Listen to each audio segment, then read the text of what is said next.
오늘 우리 교재의 18페이지 중간입니다. 우리 소제목 한번 모세와 이거 크게 한번 읽어볼까요? 시작. 모세와 장로들을 다시 큰 소리로 시작. 모세와 장로들을 부르시는 하나님. 자, 6번 제가 읽어볼게요. 출애굽기 24장 1절에서 8절을 읽으라. 모세는 언약을 확증하기 위해 먼저 이스라엘 백성들의 뭘 받고 응답을 받고 여호와의 말씀을 기록 보존되도록 한 다음 희생 제물로 제사를 드린다. 자, 여기 보면요. 아니 뭐 하나님 믿는데 뭐 이렇게 복잡한 절차가 필요하냐? 필요해요.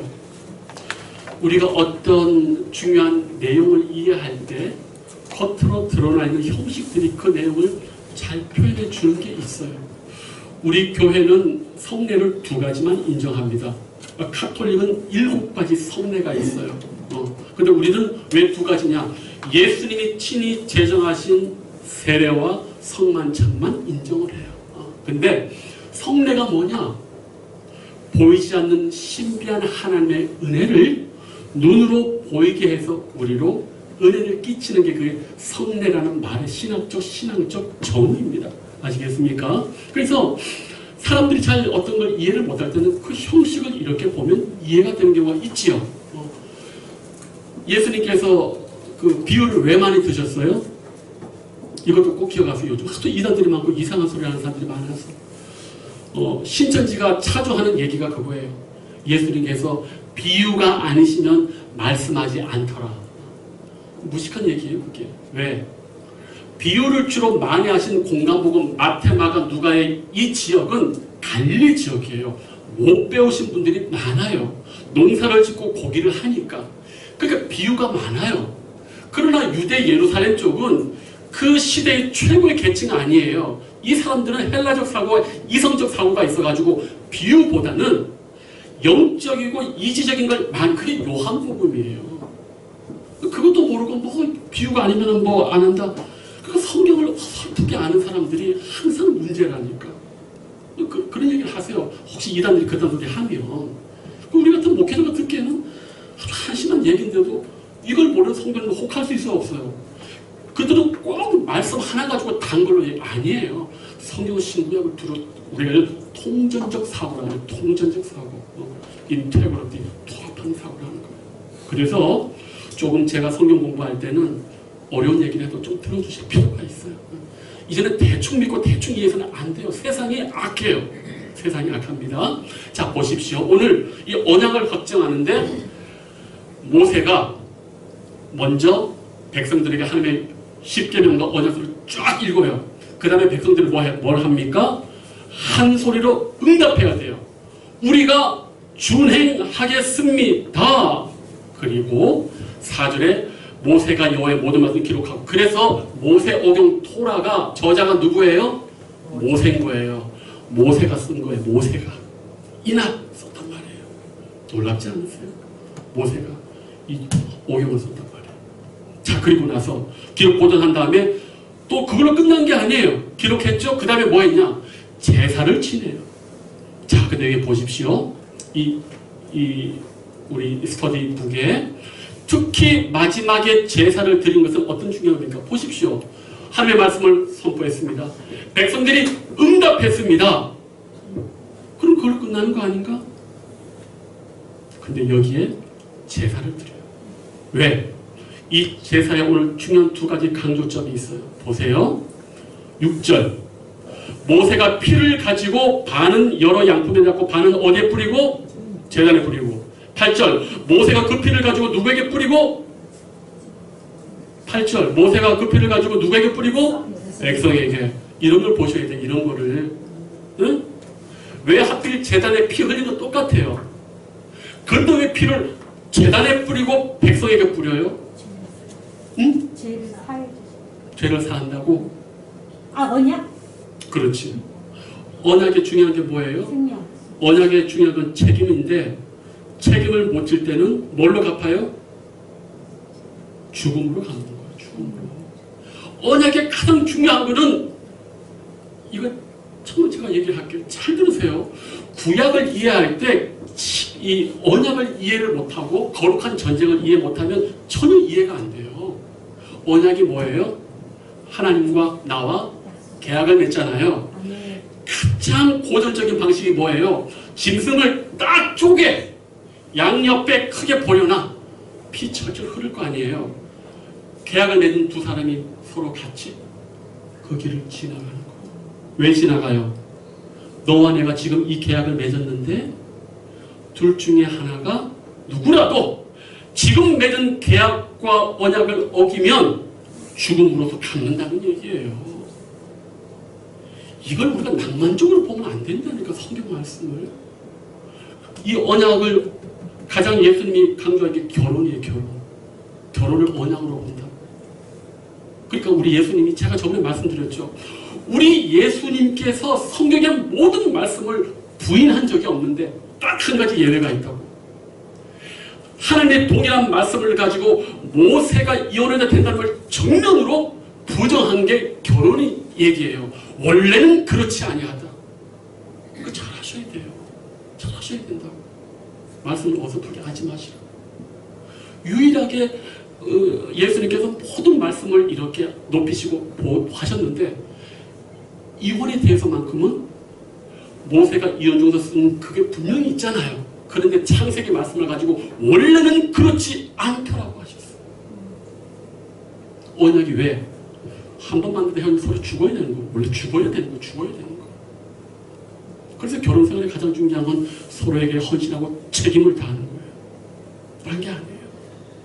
그게 중요한 거예요. 자, 여기 제단에 뿌렸다. 이 제단은 누구를 상징해요? 하나님 아버지를 상징해요. 여기 백성은요, 백성이에요.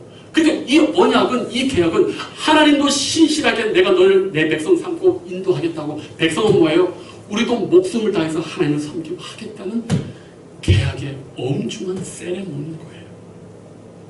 이걸 우리가 꼭 하셔야 돼요. 이러한 굳건한 언약을 이해한다면 결혼 생활은 더 신실해져야 되고 더 깊이 서로 헌신해야 돼요. 그죠, 정직사님? 아멘. 보그리 자매는 그렇죠? 이제 어디 가서 뭐 다른 사람 만나고 그런 생각 하지 말아요. 그냥 아니라도 똑같아. 그래. 알겠어요? 서로에게 최고의 사람이 그만 변치 말아줘야 돼요. 그거 정말 중요합니다. 그래서 여기 보십시오. 제사를 드린다. 반은 제단에, 반은 백성에게. 이거 정말 중요합니다. 우리 하나님도요, 바로 하나님의 명예와 그걸 걸고 우리를 지키시겠다고 하잖아요. 그 하나님 든든히 믿으란 말이에요. 딴 거 보지 말고 딴 데 헐기들게 하지 말고. 우리가 이게 쉽지가 않습니다. 사람 마음이요, 언제나 갈리게 돼 있어요. 마음이 뭡니까? 마음이 청결한 자는 하나님 본다고 하잖아요. 마음이 청결한 게 뭔 줄 아세요?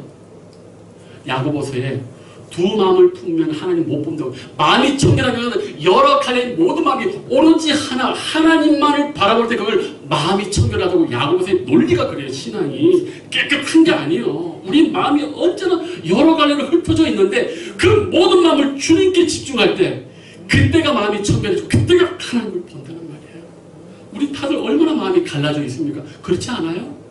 그때마다 눈 감고 하나님께 기도하셔야 돼요. 이거는 자기 기도의 훈련이 되셔야 돼요. 정말이에요. 그러면 스트레스도 덜 받아요. 누가 뭐라고 해도 눈 감고 하나님만 바라보면은 뭐 어려운 거 없어요. 이거 훈련하셔야 돼요. 훈련. 기도하십시오. 자, 넘어갑니다. 하나님과 그의 백성들 사이에 이루어진 이 계약의 내용을 어떻게 요약할 수 있나? 자, 이것은 어려울지요. 근데 기억하세요. 제가 간단히 얘기할게요. 여기 보면 20장의 십계명이 있죠. 그리고 오늘 24장 전까지가 십계명의 모든 내용을 확장해서 적용한 실천적인 법이에요. 이렇게 이해하면 되는 거예요. 아시겠습니까? 그러니까 그렇다면 우리 창세기, 우리 성경에 나오는 모든 토라 계명에 모두 랍비들이요 얼마나 철저합니까? 구약의 모든 말씀을 딱 계산해 보니까 613가지인가 12가지더래요. 근데 그거는 뭘 풀어진 거예요? 십계명을 풀어서 한 거예요. 그리고 꼭 기억하셔야 돼요. 십계명과 모든 그 말씀을. 그리고 또 하나 꼭 기억하세요. 여기 보면은 율례, 규례, 법도, 계명, 명령 이거 따로따로가 아니에요. 구약학자들이 분석을 해보니까 율례, 규례, 법도, 계명, 명령을 서로 다 교차해서 사용을 해요. 그러니까 하나님 말씀으로 이렇게 이해하시면 돼요. 박사들도 이거 구분이 안 된다는데 우리가 구분할 필요가 없어요. 그냥 하나님 말씀이다라고 생각하시면 돼요. 율례가 뭐지, 규례가 뭐지, 법도가 뭐지, 계명이 뭐지, 명령이 뭐지? 하나님의 십계명 빼고는 다 서로 교차해서 쓸 수 있다고. 더 자세히는 천국 가서 물어보자고. 우리가 아는 것까지만 얘기하는 게 좋은 거예요. 그죠? 모르는 건 모른다고 시인하는 것도 은혜예요. 그죠? 예. 자, 보십시오. 그 8번 넘어갈게요. 자, 오늘 아주 중요한 말씀 나왔어요. 하나님과 당신의 관계를 규정짓는 기본적인 언약은 무엇인가? 그 다음, 그것은 어떻게 확정되는가? 자, 우리 이건 좀 읽어보셔야 돼요. 히브리서 8장 8절에서 13절. 볼까요? 히브리서 8장 8절에서 13절. 제가 한 절 읽고 우리 성도들 한 절 읽고 이거 아주 중요한 부분입니다. 교독 한번 할게요. 시작. 제가 읽습니다. 그들의 잘못을 지적하여 말씀하시되 주께서 이르시되 볼지어다 날이 이르르니 내가 이스라엘 집과 유다 집과 더불어 새 언약을 맺으리라. 9절.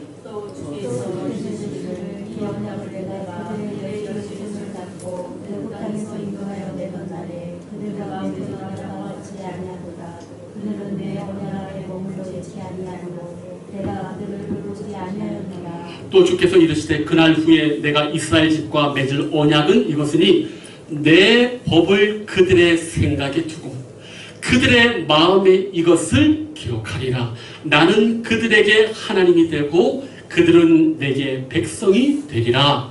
또 각각 자기 나라 사람과 각각 자기 형제를 가르쳐 이르기를 놀라지 아니할 것은 그들이 작은 자로부터 큰 자까지 다 나를 알리라. 내가 그들의 불의를 긍휼히 여기고 그들의 죄를 다시 기억하지 아니하리라 하셨느니라. 새 언약이라 말씀하셨기에 똑같은 말씀이 하신 것이 아니니 알겠으나 새 언약은 없어지고. 아멘. 이게 뭔 말인지 아세요? 이게 예레미야에서 나온 말씀이에요. 옛날 언약은 뭐예요? 모세와 시내산에서 하나님의 말씀이 선포되고 네 하겠습니다 기록된 건데 하나님이요 어떤 은혜를 베푸신 줄 아세요? 새 언약 내 법을 그들의 생각과 마음에 딱 구약과 다르게 신약의 우리들에게 하나님이 더 끊어적으로 어떻게 주시냐? 우리 심령 속에 우리의 양심 속에 우리의 생각 속에 하나님의 말씀의 법을 구약과는 다르게 넣어주셨다는 거예요. 이게 잘 마음에 안 와닿으실 거예요. 이게 얼마나 놀라운 언약인지. 이게 새 언약이에요. 옛날에는 하나님에 대한 지식과 이해가 없잖아요. 없을 수밖에 없지. 그래서 말씀을 기록하고 해줬는데 그거 플러스 뭐요? 내 법을 그들의 생각에 두고 그들의 마음에 이거 더 넘치는 은혜가 지금 부어진 거예요. 우리 심령 속에. 이게 정말 대단한 겁니다. 이게 정말 그래서 우리가요 지금도 하나님을 더 잘 믿는 거예요. 하나님의 은혜가 우리 마음속에 아예 딱 신비에 박히게 해주셨다는 거예요. 너무너무 감사하지. 근데 왜 이게 안 느껴지냐? 내 생각으로 가득 차 있으니까 이게 안 올라오는 거예요. 내 생각으로 가득 차면은 안 된다니까. 바로 그거예요. 그러면서 이것이 어떻게 확증된 줄 아십니까? 우리 여기서 지금 보면은 마지막에 제사 드린 게 확증이잖아요. 거기에 뭐가 있어요? 피 흘리죠. 이 새 언약의 확증이 뭔지 아세요? 십자가의 피 흘림이에요. 예수님의. 그러니까 하나님의 말씀이 계속 의미가 있어요. 그냥 교회를 쫄래쫄래 다니는 게 중요한 게 아니에요. 알고 믿어야지. 알고 믿어야지. 제대로 믿으면 달라져요. 그래서 저는 뭐 인정해요. 우리 성도님들이 제가 가르친 성경이 어렵다는 거 하지만 단단한 음식을 드셔야 돼요. 단단한 음식 드셔야 돼요. 언제까지 우유 먹고 죽 먹으실 거예요? 안 그래요? 이건 저의 양심에 부끄럽지 않은 거예요. 저도 쉽게 아니고 되게 많이 노력합니다. 장모님 왜 나의 열심과 노력을 지금 웃으셨어. 알아주셔야 돼요. 저 고민 많이 합니다. 어떻게 하면 쉽게 하려고 할까? 그래도 세상에 멀리서 그 노력을 알고 우리 성도님들 반응 안 하니까 멀리서 제가 우리 곳에 지금 3번째 이 하나님의 음성을 듣고 있어요. 3개월째, 6개월째, 지금 몇 개, 1년 18개월째. 하나님이 적재적소에 너 말씀 열심히 하고 있구나. 격려해 주고 계시. 얼마나 감사한지 몰라요. 왜 저라고 쉽게 안 하고 싶겠어요? 근데 제가 원래 철학적 사고를 하는 사람이고 원래가 어려운 책을 읽는 사람이라 쉽게 하려고 하는데도 좀 어려워요. 그래서 항상 돌아서면 하나님 쉽게 하려고 했는데 어렵습니다. 그래도 알아듣고 격려하는 분이 있고 더 쉽게 할게요. 네. 야, 큰일 났어. 할게요. 어쨌든 한국말 하는데 정말 못 알아보면 다 영어로 해버린다. 농담이에요. 하여튼 감사하고요. 자, 이게 사건이 뭐라고? 언제나 언약의 확증은 마지막에 뭐가 된다? 제사에서 피 흘림. 그래서 십자가의 피 흘림이 그렇게 중요한 거예요. 그러니까 예수님의 모든 사역은 구약에 근거해 있어요. 새로운 걸 말하는 게 아니에요. 그것을 다시 새롭게 확증시키는 거예요. 그러니까 십자가 사건 하나가 더 큰 의도가 있고 신학적, 성경적 의미가 있는 겁니다. 왜? 피에는 생명이 있기 때문에. 생명이 바쳐진 거에는 할 말이 없어요. 그죠? 그것만 기억하시면 돼요. 자, 여호와의 모든 9번 여호와의 모든 말씀을 준행하기 위해서 당신이 특별히 결단했거나 결단해야 할 바는 무엇인가? 혹시 그거 있으십니까? 정말 하나님의 말씀을 준행하려고 나 정말 이거 특별히 결단했다. 박주자님 왜 갑자기 얼굴이 이렇게 어두워지셨어요? 결단하기 싫으세요? 우리 양지사님 봐봐 얼마나 권사님 빨갛빨갛 돌면서 하려고 이렇게 마음을 받아들이잖아요. 이게 정말 중요한 거예요. 우리 보은이 자매도 참 얼굴이 참 이렇게 밝고 교회 생활 꼭 오래 하시는 것 같아. 마음밭이 너무 좋은 것 같은데 물어봤어요. 신앙생활을 우리처럼 이렇게 안 하셨는데 참 이 마음밭을 보면 너무 감사한 게 어쩜 그렇게 마음이 이렇게 열려져 있는지 그거 진짜 복입니다. 그거 복이에요. 복은이지 죄송해요. 사람 마음밭은요 마음대로 되는 게 아니에요. 정말 그 부모의 좋은 성정도요 무시 못합니다. 그래서 구약은요 경건한 사람의 결혼을 왜 얘기하냐? 경건한 사람의 결혼이 경건한 자손을 가져오기 때문에 그 영적 유전적 DNA 무시 못해요. 진짜 무시 못합니다. 아멘. 정말 중요해요. 그래서 어쨌든 우리가 모든 것에서 완전하게 살 수는 없습니다. 우리가 다 죄가 있으니까. 그러나 언제나 꼭 기억하세요. 하나님께 마음의 양심이 찔리거나 말씀이 오면 거부하지 마시고 하나님 잘못했습니다. 더 잘해. 이게 제일 중요한 거예요. 그러면 되는 거예요. 우리가 뭐 얼마나 잘해서 말씀을 다 지키고 살아요. 그렇게 못 삽니다. 그러나 깨우치실 때마다 하나님 잘못했습니다. 더 잘해요. 다윗의 위대한 점은 골리앗 때려잡은 게 아니에요. 선지자가 나타나서 죄를 지적할 때마다 왕임에도 불구하고 신하들이 보면서 불구하고 그 자리에서 무릎 꿇고 하나님께 회개한 게 다윗의 위대한 점이 딴 거 아니에요. 사울은 그 걸출한 사무엘이 얼마나 애를 씁니까? 말 안 들어요. 말 안 들어. 사무엘의 말을. 정말 그걸 보셔야 돼요. 사무엘을 우리가 너무 오래 해가지고 좀 빨리 끝나야 되는데 하지만 저는 새롭게 감동을 너무 많이 받아요. 사무엘서가 왜 사무엘 상한 내용이요. 사무엘이 사울과 다윗에 비해서 10분의 1도 안 돼요. 근데 왜 사무엘의 이름이 붙었느냐? 통일 왕국을 이루는 데 있어서 이스라엘의 지파 동맹을 넘어서서 진정한 하나님의 나라, 하나님의 왕을 선출하는 데 있어서 그 사무엘 선지자의 역할이 제일 중요한 거예요. 그 사람을 일컫는 가장 중요한 게 뭡니까? 나는 너희를 위하여 기도하기를 쉬는 죄를 범치 않는다. 그거밖에 없어요. 사무엘은. 눈만 뜨면 기도하고 감사하고 기도하세요. 다른 거 없어요. 뭘 하려고 그래요. 저는 정말 우리 성도님들이 기도의 자리를 정말 사모했으면 좋겠어요. 정말 말씀과 기도 외에는 이런 유가 남이 없다. 참 만고의 진리입니다. 참 만고의 진리예요. 꼭 저는 우리 사랑하는 성도님들이 말씀을 사랑했으면 좋겠어요. 정말 말씀을 제발 사랑하죠. 우리의 생명이 이 말씀에 있어요. 말씀에 딴 데 있는 게 아니고 정말 말씀을 사모하시고 말씀에 무식하면 안 돼요. 교회 다니는 연조가 중요하지 않아요. 말씀이 없는데 그건 아니란 말이에요.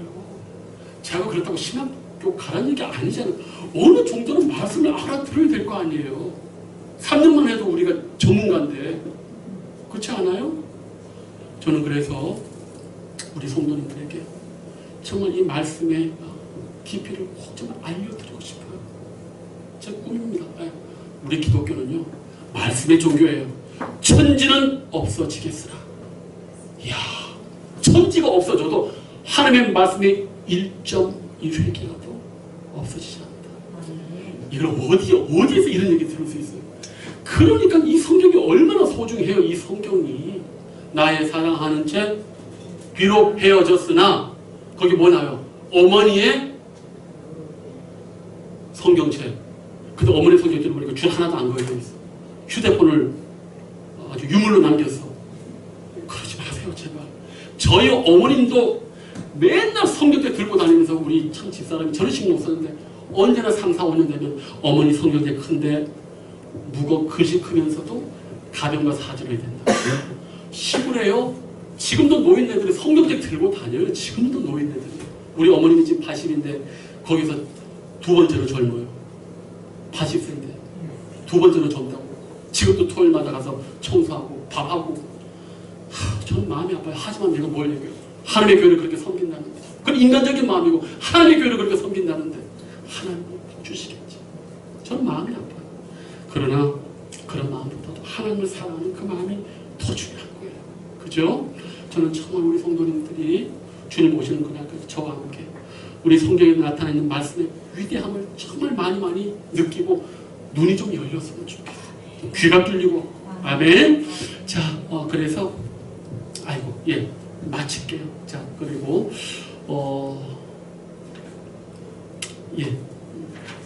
요 말씀 이렇게 마칠게요. 어쨌든 오늘 이 말씀 다음에 제가 24장 9절에서 18절 나머지 할 건데 꼭 기억하십시오. 하나님의 말씀의 언약을 확정하고 제단의 피를 뿌립니다.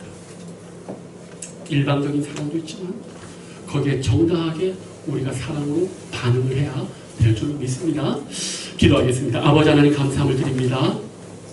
오늘 우리는 모세와 장로들을 부르시고 위대한 하나님의 언약을 확정하고 보존하고 그것을 희생제물의 제사로 마무리 짓는 이 성경의 깊은 신학적, 성경적, 신학적 의미를 배웠습니다. 주님, 하나님께서 우리의 행복과 축복을 주신 말씀들 멀리하지 않게 하여 주시고 정말 그 말씀들이 우리 영혼을 위한다는 것 꼭 기억할 수 있도록 주님 복이 복동하여 주시고 우리 하나님의 교회가 이 마지막 시대에 참된 하나님의 말씀의 진리 안에 복음의 위대함 안에 아버지 우리 모든 성도님들이 거하는 그러한 은혜가 그러한 교회 되게 하여 주시옵소서. 감사하옵고 예수님의 이름으로 기도하옵나이다. 아멘. 우리 찬양 하나 부를 텐데